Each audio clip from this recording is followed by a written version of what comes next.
इस वीडियो में जो भी मैंने क्वेश्चन डिस्कस किया हूँ उसकी लगभग पूरी संभावना है आने का, नहीं उस टर्न पर क्वेश्चन आएगा, इसीलिए हर टॉपिक से मोस्ट इंपॉर्टेंट एक या दो ही क्वेश्चन डिस्कस किया हूँ। इस वीडियो को जरूर देख लेना। इस क्वेश्चन में कह रहा the refractive index of the material of a prism is √2 and the angle of prism is 30 degree. One of the two refracting surface of the prism is made a mirror inwards by the silver coating. A beam of monochromatic light entering the prism from the other face with retrace its path after reflection from the silvered surface if it is angle of incidence on the prism is. ठीक है, तो इस question में बहुत ये दो देखो ये आ भी चुका है, 18 में आया है, 4 में आया है, 1992 में आया है। इस बार भी इस क्वेश्चन की मोस्ट प्रोबेबिलिटी 100% आए, है ना। तो इस क्वेश्चन में क्या पूछ रहा है देखिए, ये कह रहा कि इस तरीके से प्रिज्म है, ठीक है। इस प्रिज्म का एंगल कितना दिया है अपने पास, 30 डिग्री दिया है, और इस एक साइड को ऐसे पॉलिश्ड कर दे रहा है, मिरर बना दे रहा है, मतलब इसको इस साइड से पॉलिश्ड कर दे रहा है, और कह रहा है जो लाइट रे जाएगी उसी पाथ से वापस लाना है, तो इस साइड से जो लाइट रे भेजेंगे उसका एंगल ऑफ इंसिडेंस पूछ रहा है। तो सबसे पहली बात, आप लाइट रे को ऐसे भेजना पड़ेगा परपेंडिकुलर, जब परपेंडिकुलर जाएगा तो जैसे जाएगा वैसे ही वापस आ जाएगा। उसके बाद यहाँ पे क्या ड्रॉ करते हैं हम लोग, नॉर्मल, तो मान लीजिए एंगल ऑफ इंसिडेंस ऐसे गया होगा, ऐसे चला आया होगा, इसको आई बोलते हैं, क्या बोलते हैं, आई, एंगल ऑफ इंसिडेंस।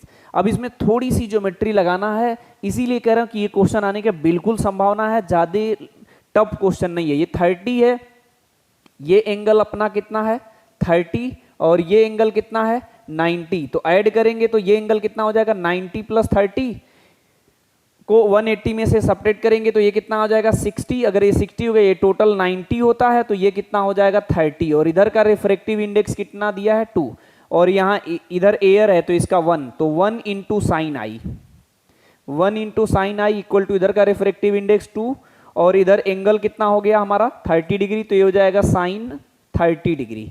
अब इसकी वैल्यू रख दीजिए, इसकी वैल्यू कितनी है √2, और साइन 30 की वैल्यू कितनी होती है 1/2।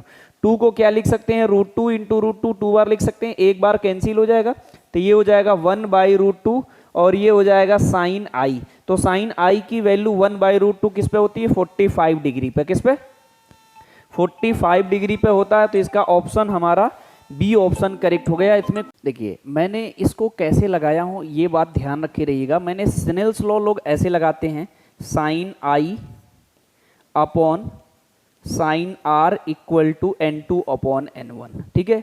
इसको क्रॉस मल्टीप्लाई करेंगे तो ये क्या हो जाएगा N1 sine I equal to N2 sine R, ठीक है। तो मैं कैसे प्रैक्टिस कराता हूँ, अगर इधर का एंगल ऑफ इंसिडेंस लेते हैं तो इधर के रिफ्रैक्टिव इंडेक्स से मल्टीप्लाई कर देते हैं, जब इधर का एंगल ऑफ रिफ्रैक्शन लेंगे तो उधर का रिफ्रैक्टिव इंडेक्स ले लेते हैं, डायरेक्टली एक ही लाइन में सॉल्व हो जाता है, क्योंकि आपके पास टाइम ही तो नहीं है वहाँ पे, है ना।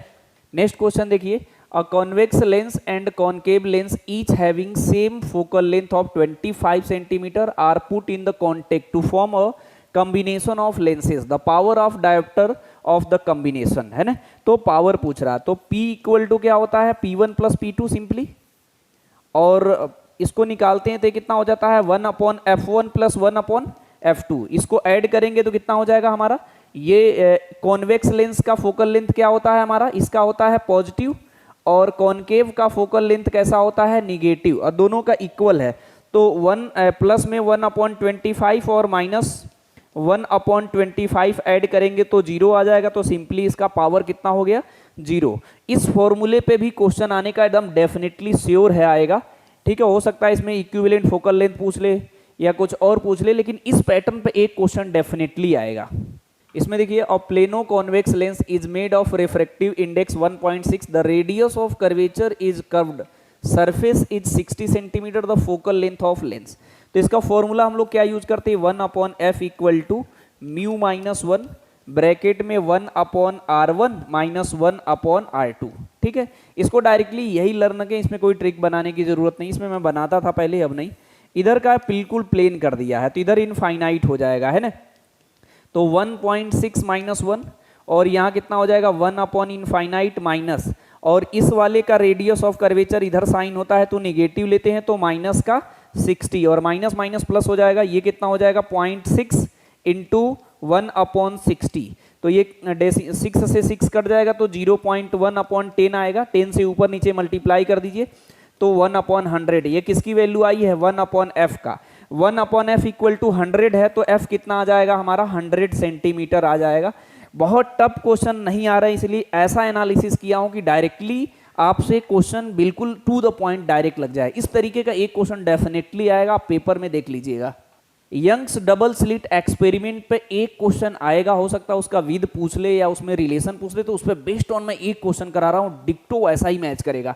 ये कह रहा है in Young's double slit experiment if the separation between the coherent sources is halved, ठीक है, the distance between the screen from the coherent sources is double then the fringe width becomes. तो पहले फ्रिंज विद का formula मैं यहां लिख देता हूं, बीटा इक्वल टू क्या होता है D lambda upon small D. इसमें पूछ रहा बीटा डैश बता दो, ये डी को क्या कर दिया है डबल कर दिया है, वेवलेंथ में कोई चेंज नहीं किया है, इसको क्या कर दिया है हाफ कर दिया है, तो ये ऊपर चला जाएगा तो कितना हो जाएगा 4d lambda divided by D, इसी को बोलते हैं बीटा, है ना। तो जो बीटा डैश आ गया वो 4 बीटा आ गया, यानी 4 टाइम्स हो जाएगा। तो डायरेक्टली इसका कौन सा ऑप्शन करेक्ट हो गया अपना, सी ऑप्शन करेक्ट हो गया। मतलब इस फॉर्मूले पे एक क्वेश्चन डेफिनेटली आएगा इस बार, ध्यान रखे रहिएगा।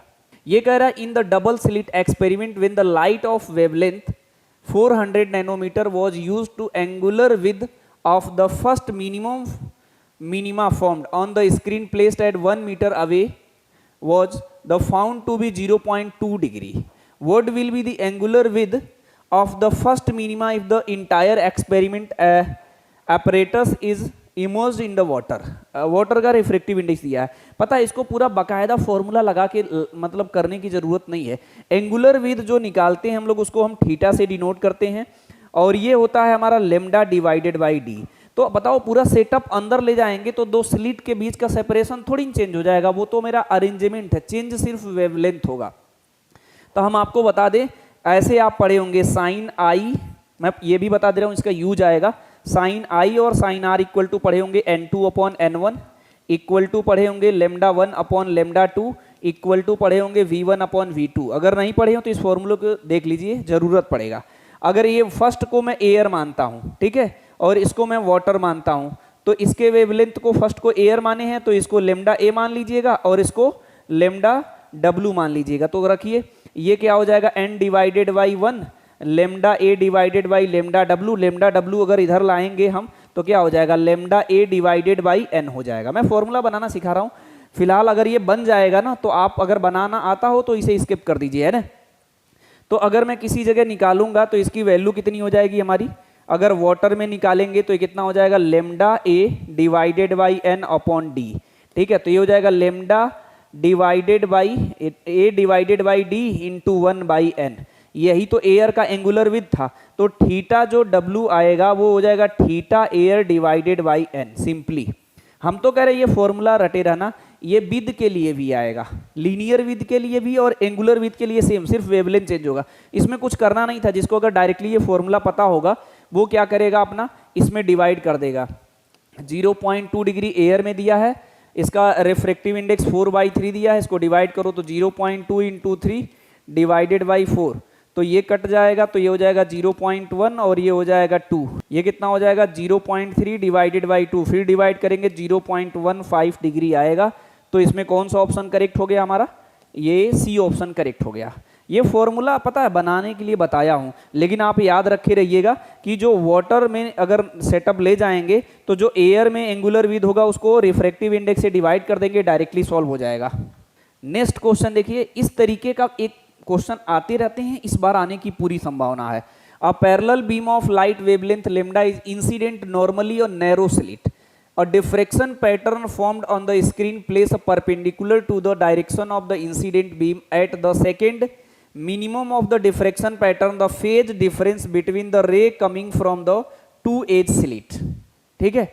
तो ये कह रहा है हमारा सेकेंड की बात कर रहा है ना, तो ये जो सेकेंड मिनिमा आता है उसका पाथ डिफरेंस जो आता है वो होता है 2 लेमडा, और आपको मुझे फेज डिफरेंस निकालना होगा। पहले देखो याद करने का तरीका ऐसे याद करो, फाई इक्वल टू के एक्स, सबसे बढ़िया। तो ऐसे लिखा रहता डेल्टा फाई इक्वल टू के की वैल्यू कितना होता है 2 pi upon lambda into delta x लिखा रहता है। ये पाथ डिफरेंस है, ये फेज डिफरेंस है। ये कितना आ रहा है 2 लेमडा, लेमडा से लेमडा कट जाएगा तो कितना आएगा 4 पाई आएगा। तो इसका ऑप्शन कौन सा करेक्ट हो जाएगा हमारा, ये सी ऑप्शन करेक्ट हो जाएगा। यानी आपको पता होना चाहिए कि सेकंड मिनिमम फर्स्ट कहाँ मिलेगा लेमडा पे, सेकंड कहाँ मिलेगा 2 लेमडा पे, 3 लेमडा पे, 4 लेमडा पे, 5 लेमडा पे। इस पे एक ग्राफ पे मुझे लगता है 2022 में आया था तो क्वेश्चन गलत हो गया था, लेकिन इस साल इस पे एक क्वेश्चन जरूर आएगा। ये फिगर दिया हुआ है और ये पता है फिगर आप देखे भी होंगे इस तरीके की, जब यही एक ही इसी पॉइंट पे हमारा आता है, इस पॉइंट पे आता और लाइंस ऐसे बनती है, ऐसे। इसका क्या होता है इंटेंसिटी, और भी देखे होंगे एनसीईआरटी में बना होगा, यहाँ I1 लिखा होगा, I2 लिखा होगा, I3 लिखा है। इंटेंसिटी अलग अलग होती है लेकिन फ्रीक्वेंसी सेम होता है, मेरी बात समझ गए। और अगर स्टॉपिंग पोटेंशियल अलग होता है तो फ्रीक्वेंसी चेंज होती है। तो ऑप्शन चेक कर लो, क्वेश्चन पढ़ने की जरूरत ही नहीं है। Curve A and B represent the incident radiation of same frequency, A और बी सही बात लिखा है, but no different intensity, but different intensity सही बात है नहीं। ए ऑप्शन करेक्ट हो गया है, तो इसमें माथा पच्ची ना करो, है ना। जो एनसीईआरटी में ग्राफ लगा बना है 2-3 ग्राफ है, बस वही देख के जाना और कुछ नहीं। इस क्वेश्चन के भी पूरी संभावना है आने का। करे the work function of a photo sensitive material, कितना दिया है 4 electron volt, the longest wavelength that can be cause the photon emissions from the substance approximately. तो जो वर्क फंक्शन होता है उसको किससे डिनोट करते हैं, फाई नॉट से डिनोट करते हैं। इसको लेते हैं एच न्यू नॉट लेते हैं, इसको लिखते हैं H C by lambda naught लिखते हैं, इसको थ्रेशोल्ड फ्रीक्वेंसी बोलते हैं, इसको थ्रेशोल्ड वेवलेंथ बोलते हैं। तो ये हो जाएगा हमारा, सॉरी ये एच सी होगा, तो ये हो जाएगा H C upon phi naught. हमने कहा था इस तरीके से वैल्यू रख के कभी मत सॉल्व करना, इस तरह के याद करना 12410 नैनोमीटर में। अगर एंगस्ट्रॉम में दिया होता तो 1 0 और लगा देते। और इसको किसे डिवाइड करिएगा, इलेक्ट्रॉन वोल्ट में होना चाहिए, है ना। तो ये जो सॉल्व करेंगे ये नैनोमीटर में आया, 1 0 और बढ़ा देते तो एंगस्ट्रॉम में आता।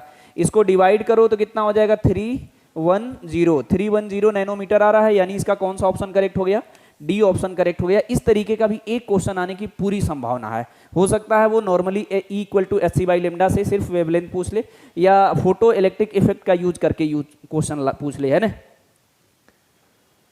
देखो डी ब्रोगली वेवलेंथ पे भी एक क्वेश्चन आने की पूरी संभावना है। और जो भी संभावना मैं बताता हूँ इजी वाला ही आएगा, क्योंकि नंबर ऑफ क्वेश्चन इंक्रीज कर दिए लोग। तो ये कह रहा है an electron is accelerated through a potential difference 10,000 volt, it's de Broglie wavelength nearly. Mass दे दिया है, मास वास दिया है क्योंकि ये सोचा है कि फॉर्मूला बड़ा सा लगाइए, आप बड़ा सा नहीं लगाना है। लेमडा इलेक्ट्रॉन के लिए मैंने बताया था 12.27, आप रट के जाइए रूट में v। तो ये किस में आएगा, एंगस्ट्रॉम में आएगा। वैल्यू रखो 12.27 और नीचे कितना रखना है 10,000। तो बाहर कितना आ जाएगा, इसको सॉल्व करेंगे तो डबल का जोड़ा लगेगा तो बाहर आ जाएगा। तो ये कितना हो जाएगा 12.27 और बाहर कितना आया 100। ये आया एंगस्ट्रॉम में। एंगस्ट्रॉम में कोई आंसर नहीं है, मीटर में है। तो एंगस्ट्रॉम को चेंज करेंगे तो कितना हो जाएगा 10 की पावर -10 मीटर। और ये कितना है हमारा 10 की पावर 2 है, ऊपर जाएगा तो कितना हो जाएगा 12.27 इंटू 10 की पावर -12 मीटर आएगा, है ना। कोई है ऑप्शन, सी ऑप्शन करेक्ट हो जाएगा इसका, है ना। इसमें क्या कह रहा हमारा, the total energy of electron in the first excited state of hydrogen atom is -3.4 electron volt, it's kinetic energy in this state, है ना। तो जो टोटल एनर्जी होता है, मैं फॉर्मूला एक बता रहा हूं, टोटल एनर्जी होता है -13.6 Z² upon N square. Kinetic energy भी यही होता है लेकिन प्लस के साथ होता है, 13.6 Z² अपॉन एन स्क्वायर होता है। लेकिन जो पोटेंशियल एनर्जी होता है -2 times 13.6 Z² upon N square होता है, ठीक है।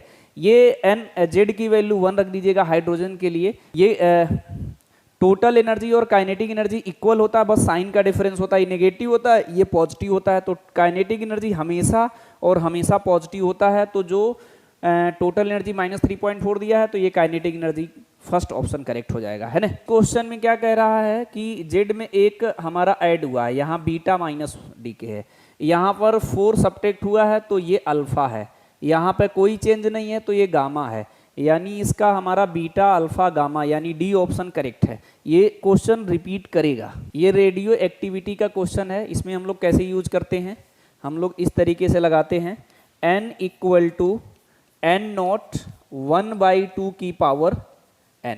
n की वैल्यू क्या निकालते हैं, t अपॉन टी हाफ। ठीक है, t कितना दिया है 6400 और t हाफ कितना दिया है 1600। ये कट जाएगा, 16 से 16 4 कट करेंगे तो 4 आएगा। 1/2 की पावर 4, ये n नॉट को इधर ले आओ, n अपॉन n नॉट इधर हो गया हमारा। 1/2 की पावर कितना है 4, तो ये हो जाएगा 1/16 हो जाएगा, यानी ये डी ऑप्शन करेक्ट है इसका।